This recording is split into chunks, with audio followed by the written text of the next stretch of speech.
nous avons fait les déplacements ici à Kinshasa pour rencontrer le candidat président de la République, mais qui n'est pas partant. Il s'est dit président élu, mais qui n'a pas pu exercer son mandat durant 5 ans. Pour le processus électoral qui est en cours, il pose des conditions. Et pour preuve, nous avons ici chronique d'une fraude électorale préparée en 7 épisodes par le pouvoir de Félix Tshisekedi, en qui d'ailleurs, lui, ne croit pas du tout la sincérité. Notre invité aujourd'hui, c'est Martin Fayulu. Bienvenue, Président. Merci.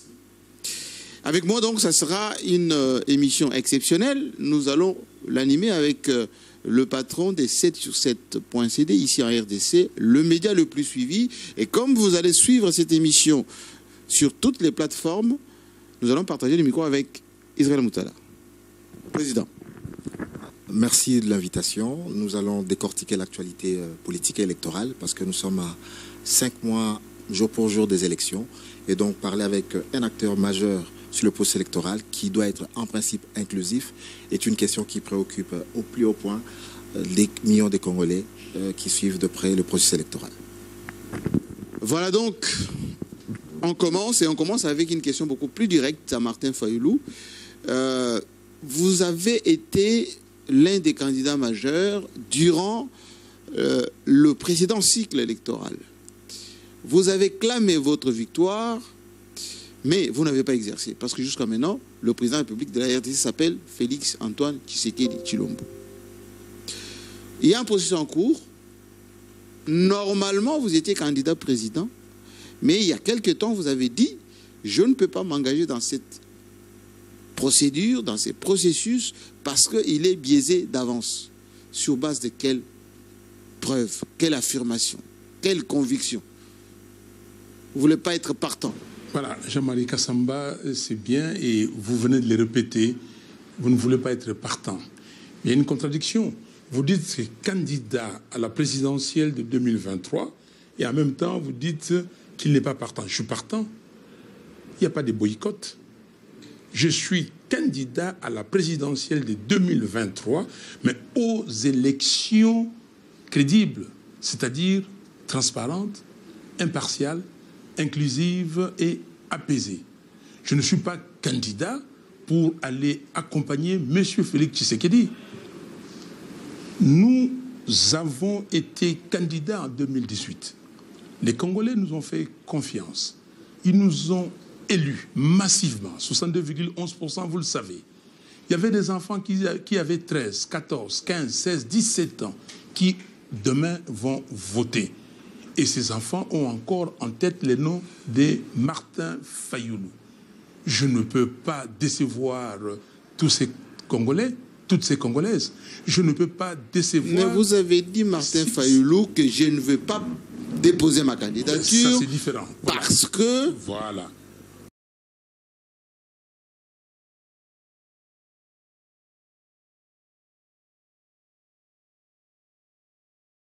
Là, vous revenez. Oui, nous avons dit, mais c'est vrai, vous êtes non partant. On a terminé avec les élections de députés. Vous n'avez pas déposé en tant que député. Vous attendez peut-être être candidat président, mais si ça continue de cette manière, vous n'allez pas être candidat non plus. Voilà. Et moi et mes collègues de l'AMOCA, nous avons décidé de ne pas déposer nos candidatures à tous les niveaux simplement pour réclamer la transparence.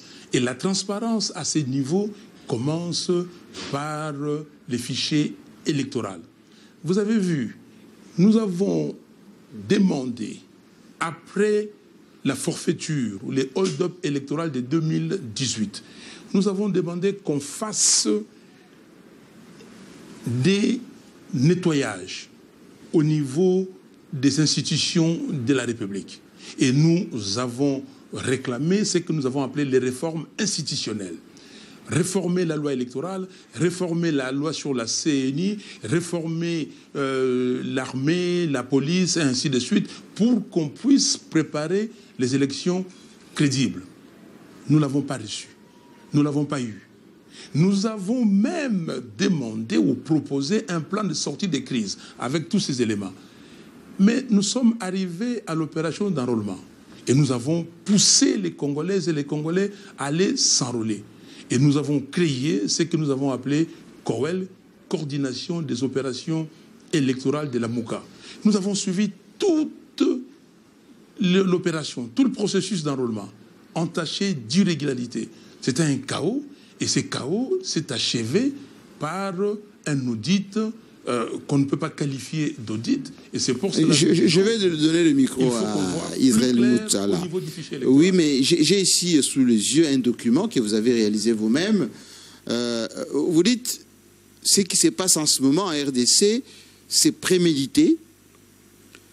Ça a commencé depuis le 17 juillet 2020, avec la nomination de juges à la Cour constitutionnelle. Ça s'est prêté, on va dire, à Félix Tshisekedi, un comportement qui n'était pas sincère dès le début. Ce qui n'est pas, de votre point de vue, aussi sincère lorsque vous voulez faire la politique. Et vous dites, la nomination de juges à la Cour constitutionnelle revêt un caractère déjà de tricherie par rapport au processus électoral. Où est le rapport? Les rapports, parce que Félix Tshisekedi a mis les siens, a mis les gens qui étaient de son obédience. Regardez la composition de la Cour constitutionnelle, et même plus tard, quand l'ancien président qui a été nommé le 17 juillet 2020, quand il a failli désobéir, qu'est-ce qu'on a fait? On a fait partir comme un malpropre. Regardez la composition de la Cour constitutionnelle.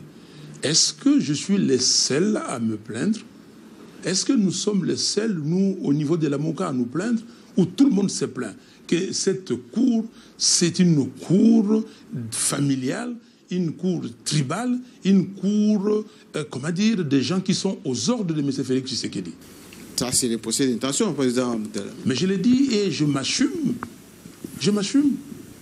Mais cette même cour, la configuration de la cour, les autres vous rétorquent que lors du processus duquel vous vous revendiquez vainqueur, le processus de 2018, la composition de la cour était pratiquement la même. C'était les mêmes critiques et à la cour et à la commission. Pourtant, vous aviez revendiqué la victoire. C'était les mêmes personnes.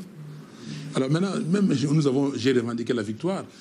Si vous parlez de la cour, et qu'est-ce que cette cour a fait? Cette cour, il y avait un juge sérieux, Corneille Wasenda, qui a sorti une opinion dissidente. Il n'était pas, lui, d'accord avec la cour. Parce que le juge Corneille Wasenda dit ceci, que les avocats du candidat Fayoulou ont amené des procès-verbaux. Il importe à la partie adverse de demander la suspension et d'analyser ces procès-verbaux. Nous avons amené les procès-verbaux avec les résultats pour attester que j'avais gagné. Et la Cour est passée outre. Donc, c'est même la Cour passée. C'est pour cela que M. Félix, se servant des expériences du passé, il s'est dit, moi j'ai deux choses. La première, c'est la CENI qui organise les élections et qui proclame le résultat provisoire. Et deuxièmement, la Cour constitutionnelle qui proclame les résultats définitifs. Donc il faut commencer très tôt par s'arranger pour que cette Cour soit en ma faveur. Mais dans ce cas, malgré ça, il y a eu alternance quand même, parce que Chadari n'a pas été proclamé vainqueur. Dans le cas présent, vous ne voyez pas que, avec cette position radicale que vous avez adoptée, vous avez plus ou moins refroidi l'ardeur de vos millions des millions de Congolais qui espéraient justement la candidature non seulement de vous en tant que président, mais aussi tous les cadres de ESID. Ça fait près de 5 ans que justement ils rabâchent, ils travaillent pour qu'ils accèdent au pouvoir et que là maintenant vous avez décidé de boycotter pour l'instant le processus électoral. On n'a pas boycotté, je répète, et si Chadari n'a pas été proclamé vainqueur, vous savez pourquoi, et vous connaissez les compromis à l'africaine. Parce que c'est lui qui devait proclamer Chadari vainqueur, a finalement fait un deal avec M. Félix Tshisekedi. Donc ça, la Cour de la fois passée n'a pas de mérite. Alors maintenant, on a refroidi les militants des Congolais. Non, je ne refroidis pas les Congolais, je suis leader. Le leader, c'est celui qui montre le chemin. En anglais, on dit pace-setter. Donc, il montre le chemin. Beaucoup de gens ne comprennent pas ce qui se passe. Vous savez, il y a quelqu'un qui a écrit « Si vous voulez cacher quelque chose à certaines personnes, je vais être pudique, et il faut le mettre par écrit. » Combien de Congolais ont lu la loi électorale? Combien? Combien de Congolais ont lu les rapports de l'audit des amis de Kadima? Combien? Ces rapports. Vous savez, j'ai accepté de faire cet entretien avec vous parce que M. Kadima a dit ceci, je le cite, qu'il y a un rapport de 139 pages ou 137 pages. Ces gens-là ne lisent pas, ils n'ont pas lu les rapports. Mais moi, j'ai lu les rapports. Ça, c'est un torchon. Ah, c'est pas un rapport d'audit. Comment ça? Parce que ça, c'est un torchon, c'est pas un rapport d'audit. Alors, je termine la réponse à votre question. Je suis ici pour dire aux Congolais que si vous voulez accompagner M. Félix Tshisekedi pour continuer votre misère, pour continuer les pillages systématiques des richesses de notre pays, allez-y aux élections. Mais si vous ne voulez pas, arrêtez pour qu'on puisse s'organiser et qu'on fasse les élections crédibles. Mais ces millions de Congolais qui croient en votre leadership se posent la question de savoir si jamais la CENI accède à vos revendications, vous rentrez dans le jeu comment? Pas pour vous-même, mais pour vos cadres qui sont avec vous. Si toutes ils vont rentrer, parce que le dépôt, on a clôturé les dépôts des candidats à la députation nationale et à la députation provinciale. Donc, ils sont fort clos. Donc, il ne reste plus que la présidentielle. Comment ils vont rentrer dans le jeu? Que nous demandons, il faut se mettre d'accord. Le processus que M. Kadima est en train d'amener est entaché d'irrégularité. Même les gens qui ont postulé, vous savez que certaines banques sont restées ouvertes après les délais. Vous savez que jusqu'aujourd'hui, ils continuent à enregistrer des gens. Est-ce que c'est sérieux ça? Vous savez qu'il y a des partis qui ont des problèmes de procédure, qu'on ne peut pas les accepter comme partie prenante dans ces élections.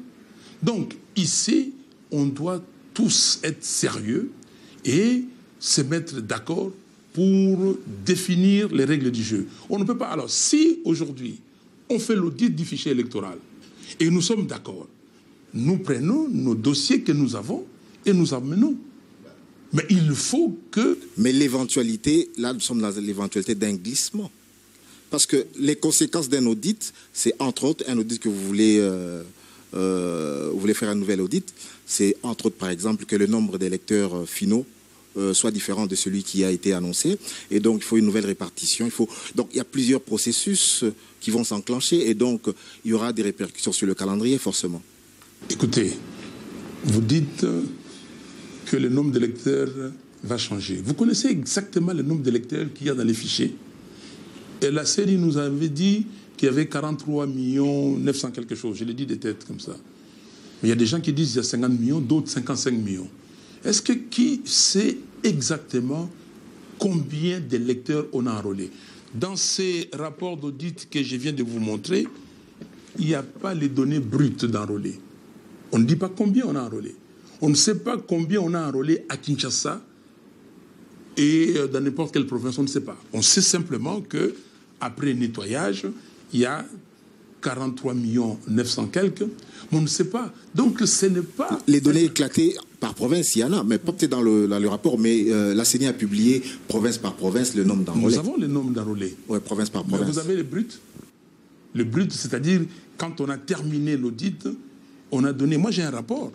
On devait me dire qu'après avoir terminé l'opération d'enrôlement, voici ce qu'on a enrôlé pour les 26 provinces qui totalisent 49 millions d'électeurs qu'on nous a donnés.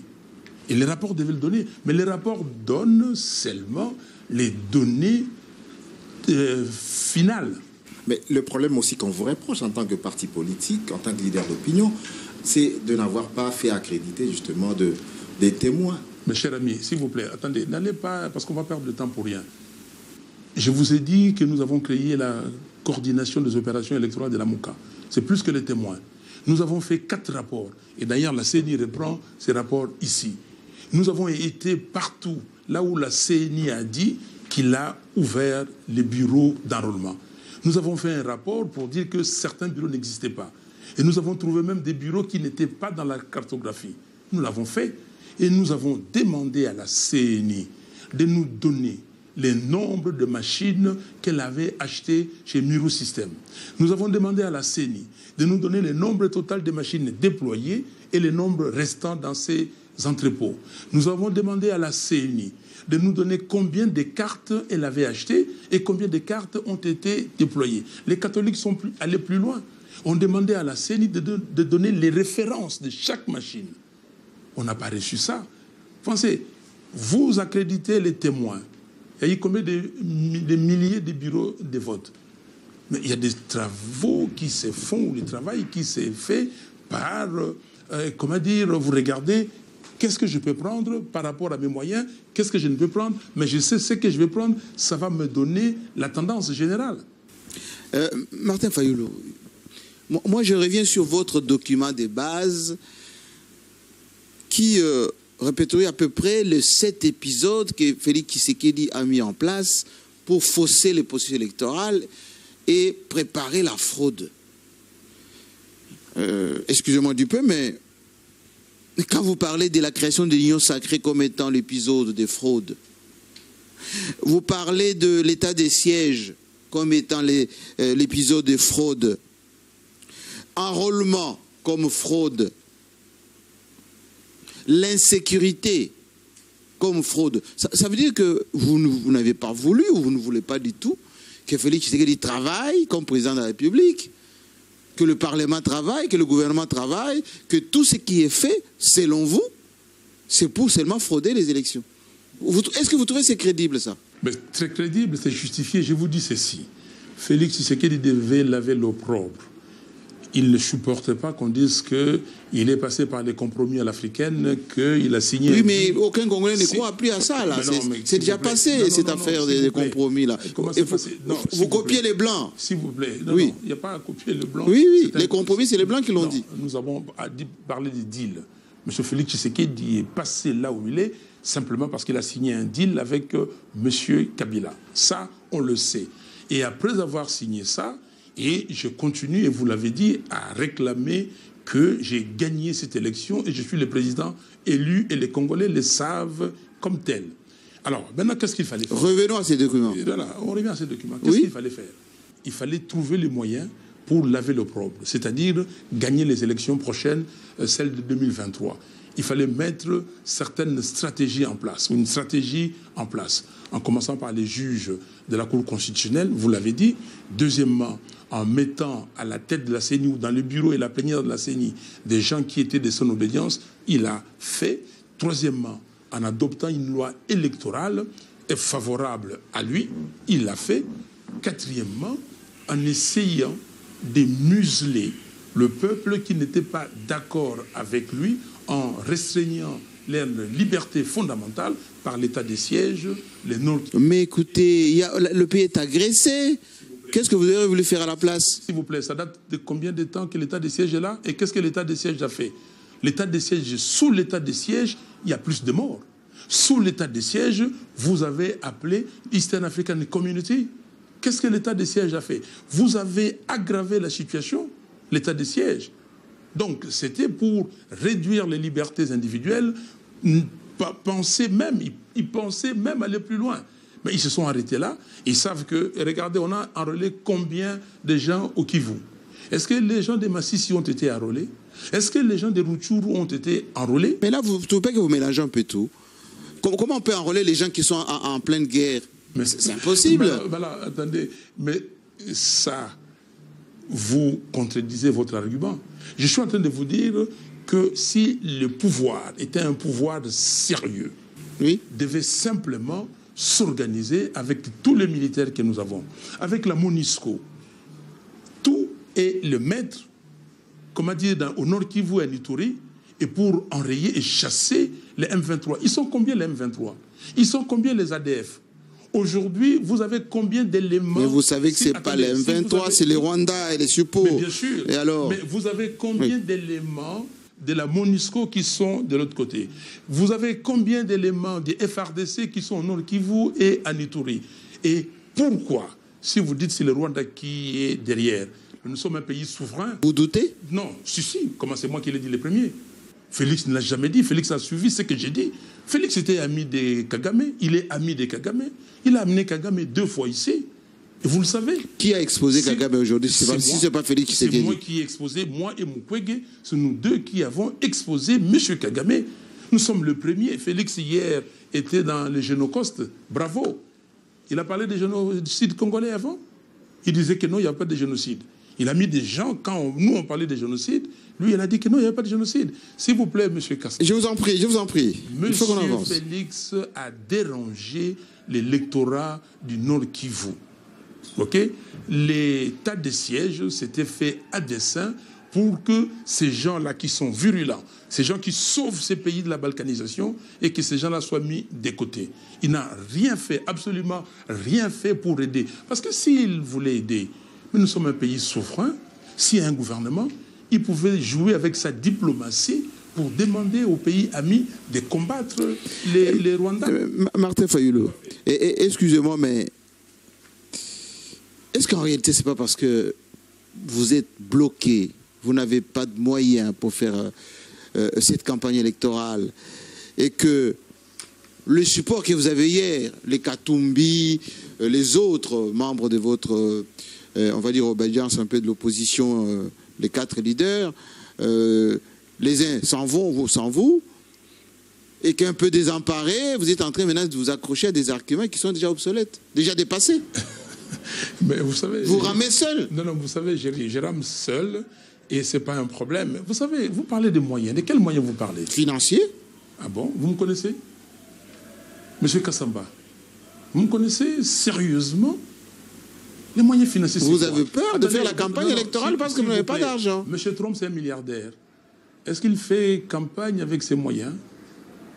Vous parlez de M. Katumbi. Donc vous me dites que M. Katumbi avait financé ma campagne de 2018. C'est ça que vous voulez dire? Entre autres, zéro. oui. Donc, zéro. Entre autres. Non, s'il vous plaît. Ça a été dit comme ça. Qui a dit ça? Enfin, tout le monde le savait, ça. Non. Voilà. Si vous le saviez, je vous dis zéro. Vous lui posez la question, parce qu'il l'a dit lui-même. OK? Si vous... Zéro. S'il a financé la campagne de ses membres et tout ça, ma campagne, zéro. Mais quand je dis zéro, cela veut dire quoi? Nous étions dans une coalition. Et dans cette coalition, le fait qu'il ait parlé, le fait que Jean-Pierre Bemba ait parlé, le fait que Mouzito ait parlé, Matungulu, tout le monde, c'était une équipe. Mais donner l'argent à Fayulu, zéro. OK? Je vous le dis. Ah bon? Alors, je vous le dis. Vous serez démenti, hein? Alors, qu'il demande? Vous serez démenti, hein? Je vous le dis, c'est moi qui vous le dis. On est suivi là, partout dans le monde. Mais je vous le dis. On est très suivi. Demandez qu'il vienne demain, dit que Fayulu a dit que vous avez mis 0 francs, et puis qu'il vienne dire. OK? Qu'il vienne dire. Mais on peut aller plus loin, cher ami, si vous voulez. Mais maintenant, quand vous parlez des élections, vous parlez toujours de l'argent, de l'argent. Monsieur Félix Tshisekedi a fait les élections de 2018. Il avait quoi? Mais il était populaire. Pardon? Il était populaire. Et moi, je suis quoi? Il y a eu quelques soutiens. Alors moi, je suis quoi aujourd'hui? Vous étiez derrière les Katumbi et les autres. Aujourd'hui, je suis quoi? Si vous l'étiez populaire. Regardez, Monsieur Kassamba, je ne veux pas parler, parce que je veux parler de moi. OK? Attendez, le bien que j'ai, le bien immobilier et autres que j'ai, M. Félix n'avait pas les 10e de ça en 2018. Vous le savez? Mais il était populaire. Il était populaire. Non, s'il vous plaît, yeux dans les yeux. Nous sommes ici, là où nous sommes. Il était populaire. Non, il n'était pas populaire. Son père était populaire. Pas lui. Et la preuve, il a eu 15 ou 17%. S'il était populaire, comment il a eu 15 ou 17%? Monsieur Kassamba... Selon la CENI, il a gagné. Non, selon la CENI, selon les serveurs de la CENI, et selon l'observation électorale de l'Église catholique et des autres organisations d'observation, il a eu ces pourcentages entre 15 et 17%. Alors, où est la popularité? Allons dans les sens. Je comprends vous faites son avocat parce que... Non, je n'ai pas son avocat. Non, je suis d'accord, je comprends oui. ce que vous voulez, ce que vous faites. Mais M. Félix Tshisekedi n'a pas gagné cette élection-là. M. Félix Tshisekedi n'avait pas de moyens. Il n'avait même pas les 10e des moyens que moi j'avais en ce moment. Mais il a fait le tour du Congo. Il a fait le tour du Congo. Non, question... s'il vous plaît, attendez, il n'a pas fait le tour du Congo. Si. Félix Tshisekedi, non, s'il vous plaît. Alors, vous ne suivez pas. Vous étiez les médias. Continuez. S'il vous plaît. Oui. Vous étiez les médias. Moi, je suis le média. Il y a quelqu'un qui était le directeur de cabinet de M. Kabila. Il a dit ceci. Tenez, que M. Ramazani a fait les 26 provinces du Congo. Il est même allé dans le village. M. Fayoulou était seulement dans 16 provinces. Et M. Tshisekedi dans 13. OK? Vous avez cette information? Et je vous la donne. Question, Martin Fayoulou. Le peuple nous suit. Cette émission, c'est un peu la température de votre état d'esprit aujourd'hui. Admettons que la CENI passe outre ces revendications. J'ai ici des documents, vous avez même proposé à la CENI de revoir un certain nombre de choses, c'est audit, et qu'on dit le train est déjà en marche, vous avoyez, mais le train avance. Vous allez faire quoi? C'est illégitime. Le 20 décembre 2023, le peuple vote, Tshisekedi a son 2e mandat, les députés sont élus, provinciaux, les conseillers, etc. Vous allez faire quoi? C'est la que vous n'avez pas fait. C'est la responsabilité. Le mois passé, enfin l'année passée, il y a 5 ans. Je peux vous répondre? Oui, allez-y. C'est la responsabilité des Congolaises et des Congolais. Ils vont accompagner Tshisekedi dans une forfaiture et tous les Congolais ne vont pas aller à ces élections. Vous n'aurez pas un taux de participation. Évidemment, comme c'est la fabrication des résultats, ils ont des électeurs fictifs. C'est là où je voulais qu'on revienne. Surtout dans cette affaire. On va y revenir. Ils ont des électeurs fictifs. J'anticipe sur la fin, mais on va y revenir. Ils ont des électeurs fictifs. Oui. Ils vont gonfler l'électorat. Et la conséquence, c'est quoi? L'illégitimité des institutions. Donc, article 64 va continuer. Non, l'illégitime. Ce que nous faisons là aujourd'hui, c'est l'article 64. C'est quoi l'article 64? L'article 64 dit ceci, et je vous le dis. Tout Congolais a le devoir de faire échec à tout individu ou groupe d'individus qui veut prendre le pouvoir par la force ou qui veut l'exercer en violation de la Constitution. Mais il y a la deuxième alinéa aussi, cet article. Non, le deuxième alinéa, oui. C'est pour celui qui veut faire un coup d'État. Oui. Ça, c'est dit. Oui. Mais vous n'avez pas rappelé le deuxième alinéa. Non, moi, parce que je ne suis pas dans les dossiers des coups d'État, moi. Moi, je suis un démocrate et je suis la Constitution. Le mode de dévolution du pouvoir est repris dans notre Constitution. Donc, c'est ça. Et c'est comme ça que je suis dans l'alinéa premier. Et ce que nous faisons ici, nous voulons empêcher M. Kadima et M. Tshisekedi de donner le pouvoir à Tshisekedi, contrairement à ce que dit la Constitution. Et là, c'est une nomination et ce ne sont pas des élections. Martin Fayoulou, la fois dernière, vous avez dit, allez, j'y vais pas s'il y a la machine à voter. La fois dernière, vous avez dit, Nanga, processus biaisé. Il y a eu vote, vous avez participé. Vous avez même clamé que vous avez gagné. Qu'est-ce qui ne nous dit pas que, à défaut d'encourager aujourd'hui la transition, qu'à un moment donné, vous allez un peu sous cap déposer une candidature et que vous allez réclamer demain que Tshisekedi a volé encore votre victoire et on va repartir en 2024 avec Fayoulou qui s'est dit victime du vol. Alors, ce qui se passe aujourd'hui, c'est ce qui s'est passé en 2018. En 2018, nous tous, nous avons dit pas de machine à voter parce que la machine à voter supposait un vote électronique. Alors que l'article 237 ter de la loi électorale prohibait les votes électroniques. Et pourquoi nous sommes allés? Et là, maintenant, tous, le 29 septembre 2018, à l'esplanade des Martyrs, à Kasavubu, tous les candidats, nous avons dit pas de machine à voter, sauf Tshisekedi qui est venu, qui a pris la parole en dernier lieu pour dire qu'avec ou sans machine à voter, on ira aux élections. Mais, qu'à cela ne tienne. Mais nous sommes allés pourquoi? Parce qu'à la fin nos pères spirituels, c'est-à-dire les évêques catholiques et les révérends pasteurs protestants, nous ont convaincus. Et ils ont arbitré le match entre nous et la CENI. Voilà comment ils ont arbitré le match. Nous nous sommes convenus que, 1, la machine à voter servirait de simple imprimante.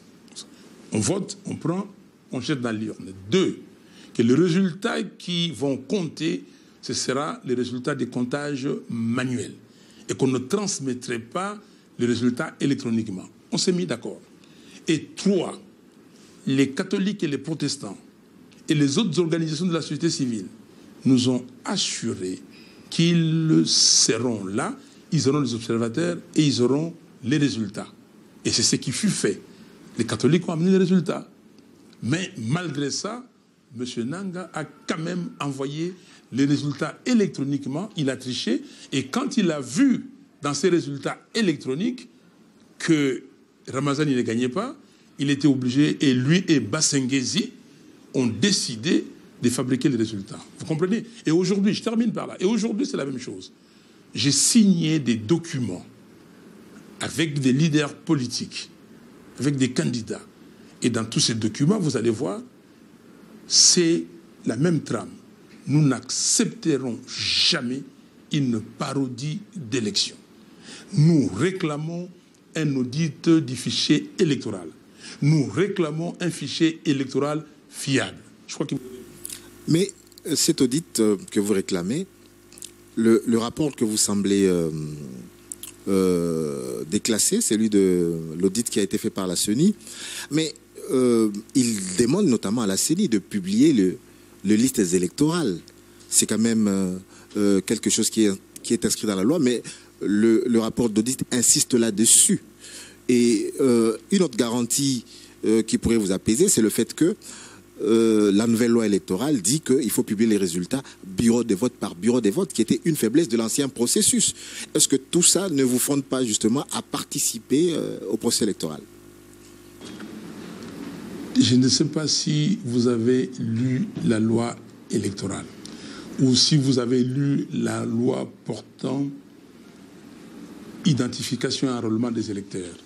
Ça, c'est la loi portant identification et enrôlement des électeurs.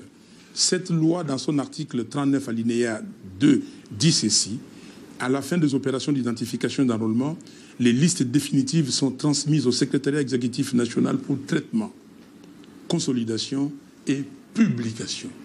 OK? Quand on publie, et après, on fait les contentieux des listes. C'est dit. Et la loi électorale dit que les listes sont publiées 1 mois avant. Il n'y a pas d'innovation. J'ai dit à M. Kadima, quand on s'est vu le 30 juin, j'ai dit, ce que vos auditeurs vous ont dit, mais c'est dans la loi. Quelle est l'innovation? Qu'est-ce que vous faites? Il a dit que non, ce n'est pas dans la loi. J'ai dit, ah non, vous ne connaissez pas la loi vous-même. Et maintenant, dans la réponse qu'il nous a donnée, il a indiqué l'article de la loi. M.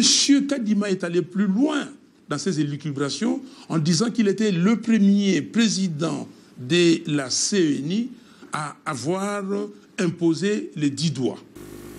Vous m'entendez ça? Les empreintes digitales. L'empreinte digitale. Il a dit c'est lui le premier. Je lui ai dit, alors là, ça me pose problème parce que si vous lisez les rapports de l'OIF, on va vous dire qu'il y a 16,6% d'électeurs qui n'ont pas les 10 doigts et 6% qui n'ont pas la totalité des doigts. 1, 2, 3, mais pas la totalité. Donc, la loi est claire. Je vais vous lire une portion de ce que les amis de Kadima ont fait comme audit. C'est dans les 6e épisode. 6e épisode. L'opération d'identification et de renouvellement des électeurs comme moyen de créer des électeurs fictifs qu'on utilisera pour gonfler les votes en faveur de M. Tshisekedi et des membres de l'Union sacrée de la nation. OK? Ces amis sont venus faire l'audit, ce qu'il appelle l'audit. 5 personnes. Mais ce soi-disant audit par les 5 amis de M. Kadima est simplement détruit par la mauvaise qualité de son rapport. Je vous ai montré le rapport. Que dit le rapport? Sans apporter des éléments probants sur toutes les questions susceptibles de restaurer la confiance des parties prenantes, l'équipe d'audit aboutit à des conclusions qu'elle ne peut justifier. Okay? L'équipe soutient par exemple que la CENI a fait d'énormes progrès dans la mise en place d'un système technique robuste capable de produire un fichier crédible et fiable. C'est lapidaire. C'est quoi ça? Et continue. Attendez, pourtant, ça c'est les... Est-ce que vous n'avez pas, par exemple, piégé la CENI en disant, ça veut dire qu'en disant que les listes de vos électeurs, ils vont s'enrôler dans un centre de vote X, alors que leurs noms n'apparaissent pas, ou l'âge ne correspond pas. Bref, est-ce que vous n'avez pas un mécanisme pour piéger la CENI, pour voir, pour tester la fiabilité de son fichier? Il dit que je n'ai pas d'argent, et vous dites que j'ai pris des millions d'électeurs, payé les billets, payé les moyens pour faire... Non, je dis si vous n'avez pas fait un processus interne pour piéger la CENI. Vous êtes journaliste aguerri, vous surveillez, vous suivez l'évolution politique ici, la situation politique. Si quelqu'un s'amuse à le faire, il sera démasqué. Les gens qui ont donné des machines à enrôler aux gens, on l'a su. Vous avez vu des camions, des véhicules qui ont fait des accidents avec des machines. Vous avez vu des gens avec des cartes d'électeurs. Ça, vous l'avez vu. Si quelqu'un qui n'est pas de la CENI s'aventure à faire quelque chose de ce type-là, il sera démasqué. Parce qu'il faut des millions. On vous parle de plus de 10 millions de fictifs. Il n'y a que la CENI qui peut prendre des kits électoraux et donner aux gens pour que les gens fabriquent des cartes. Mais nous, on peut le faire comment? Oui, mais ces cartes, justement, vous avez la possibilité, lorsque les listes électorales seront affichées, pour démasquer les fictifs et pour avoir des listes fiables. C'est ça, une des revendications, justement, qui a été prise en compte. On a dit qu'on va mettre les listes électorales, on va les mettre sur le site Internet. Comme ça, tous les partis auront les 44 millions. Légale, c'est oui, dans la loi. Tout à fait. Mais dans le processus passé de 2018, elle n'était pas là. Soyons, il faut aider les Congolaises et les Congolais à comprendre. Si on donne, moi je peux vous donner 1000 noms, je peux les fabriquer. Ok? Vous mettez les noms dans les sites. Vous avez mis les empreintes digitales. Quand vous allez voir les noms, vous allez commencer à les lire. Vous connaîtrez les noms de votre épouse, de vos frères, sœurs, les membres de vos familles. Mais les autres 40, quelques millions qui vont venir, vous les connaissez? Non. Mais l'audit, c'est pourquoi? C'est faire des tests. On prend un nom et on regarde s'il y a les empreintes digitales. On regarde si ces empreintes digitales n'ont pas été servies pour un autre nom. C'est ça les tests qu'on fait. Et c'est pour cela qu'il fallait faire des tests avec des témoins pour vérifier. Alors, je vous retourne la question, je ne vous pose pas la question, mais je pose la question et je réponds. Pourquoi M. Kadima, s'il n'avait rien à cacher, pourquoi il ne veut pas qu'on le voie? Regardez, laissez-moi continuer ici. Je vais vous lire cette phrase ici. Le 15 mai, non, d'abord, je commence par ceci. La CENI a publié l'appel d'offres de l'audit le 9 mai. Elle a clôturé le 11 mai, 2 jours plus tard. Le bureau de la CENI s'est réuni le 13 mai pour examiner les 200 dossiers de candidatures reçus dans l'espace de 48 heures avant de sélectionner l'équipe d'audit. Le 15 mai à 14h30, la CENI a communiqué les noms de 5 experts retenus et à 15h30, il y a eu réunion des experts, dont une Sud-Africaine et un Malawite. Ça veut dire que ces gens-là étaient déjà au pays. Comment ils savaient, eux, qu'il y avait cette opération? Alors, vous comprenez? Les calendriers mentionnent que le 16 et le 17 mai, les experts ont rencontré certaines parties prenantes. Cela veut tout simplement dire que l'examen du fichier s'est fait pendant 3 jours. Bon, le 18, le 19 et le 20. 3 jours pour entrer dans le système, analyser 49 millions d'électeurs, faire des tests, trouver les doublons et trouver les gens qui n'ont pas d'empreinte et à mener. Est-ce que vous trouvez ça sérieux? Ils disent que c'est des logiciels. Parce que la CENI elle-même a dit que elle a radié 3 344 000 électeurs. Donc, dans ce lot, il y a ceux qui se sont plusieurs fois enregistrés, plus de 2 millions. Les mineurs, 97 000. Et puis, les gens qui n'ont pas d'empreinte digitale, près de 300 000. Les gens qui n'ont pas d'iris. Donc, ça veut dire que c'est des logiciels qui détectent. Ça vient d'où? Si vous totalisez, attendez, totalisez ces chiffres-là et trouvez maintenant la concordance avec les chiffres d'avant. Il n'y a pas de concordance. Additionnez les chiffres de la CENI. C'est pour cela que la CENI doit être sérieux. Et nous allons poursuivre la CENI devant la justice avec ça. Nous devons poursuivre la CENI. Que la CENI nous donne le nombre total d'enrôlés et le nombre total des gens qu'on a expurgés du fichier. Si vous additionnez ça, je peux faire l'exercice avec vous parce que je l'ai fait. Et dans les documents que je vous ai remis, vous vous êtes documenté, heureusement, je vous ai donné ces tableaux-là. Donc, il n'y a pas de cohérence. Martin Fayoulou, nous sommes en direct, en fait. Nous sommes en train de suivre par des Congolais. Nous devons clôturer cette émission qui sera naturellement mise à la disposition de tout le monde, qui pourra décoder le message un peu subliminal que vous êtes en train de faire passer. Moi, je l'ai compris. Contredisez-moi si c'est le cas. En fait, vous voulez une transition. En fait, vous ne voulez pas qu'il y ait élection au mois de décembre prochain pour que vous puissiez contester la légitimité de Félix Tshisekedi si jamais il a son second mandat au 20 décembre prochain. Dites-le clairement que vous voulez une transition. Dites-le clairement que vous voulez une transition. Monsieur Jean-Marie Kassamba, c'est pour ça, vous voyez, j'ai amené tous les documents ici, je peux vous le démontrer. Du 11 au 14 juillet 2022, nous avons été au Congrès. Et voilà les congrès. Et nous avons sorti les manifestes d'Ekisangani. J'ai les documents, moi-même. Vous avez les documents? Oui, oui, je l'ai lu. S'il vous plaît, Congo et Kolomoko. Et j'ai été désigné candidat président de la République. OK? Avec un manifeste qui donne 18 défis. Quand on relève ces défis, nous développons les... Donc l'offre politique des Fayoulou existe. Ben, comment? Depuis plus d'un an. Depuis plus d'un an. Vous appelez ça comme vous voulez. Depuis plus d'un an. Nous ne sommes pas des enfants. Deuxièmement, avant cette année, nous avons, les... comment dire... attendez, je vais les ordonner comme ça. Je sais que vous êtes préparé. Vous voulez m'expliquer que vous êtes préparé? Le 12 mars 2021, nous avons fait la proposition de réforme institutionnelle sur la loi organique portant et organisation et fonctionnement de la CENI. Déjà. Et après ça, le 9 avril de la même année, la loi électorale, préparée.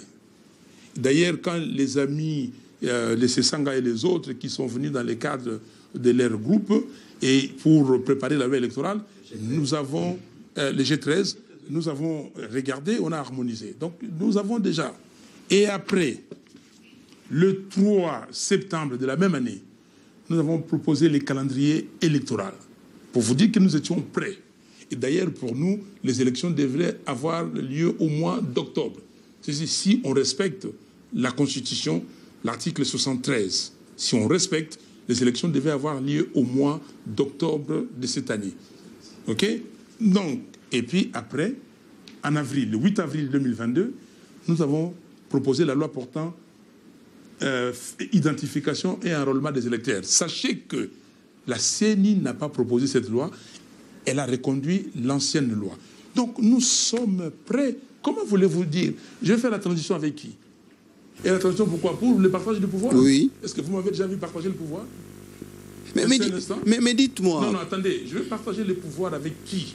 Ben, Félix Tshisekedi, président de la République. Monsieur Raila Odinga est venu ici avec l'ancien président Kenyatta, les deux, parce que c'était le seul président kenyan à participer à la prestation de serment de M. Félix Tshisekedi.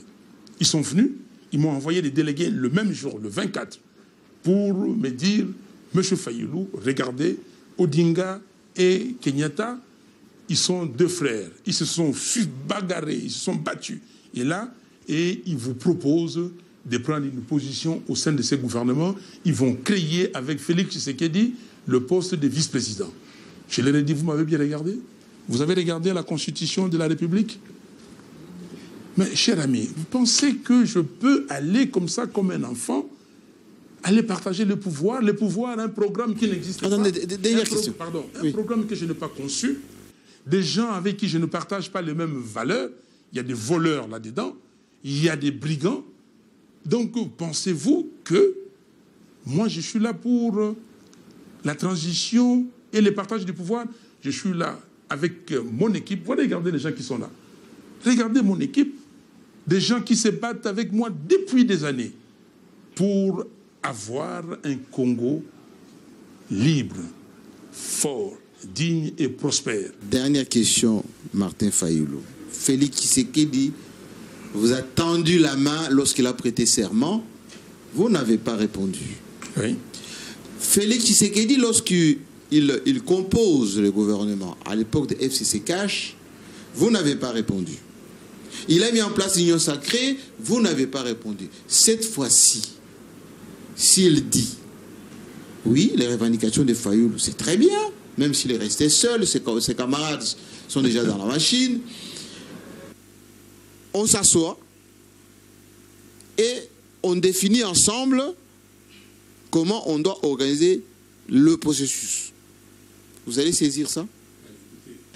Parce que tout ce que vous avez dit, là, il m'a tendu la main. Je ne sais pas qu'est-ce que vous avez... Quand il m'a tendu la main, vous savez qui avait répondu? Il n'avait pas tendu la main à Fayulu. À Fayulu et toute l'équipe Lamouka. C'est notre ami Pierre Lumbi d'Heureuse Mémoire qui a répondu en disant ceci. On ne prend pas une main sale. C'est même pas moi qui ai répondu. C'est le groupe qui a répondu. C'était la réponse du groupe Lamouka à l'époque. Deuxièmement, quand ils forment le gouvernement, mais je ne vous comprends pas et je ne comprends pas mes compatriotes.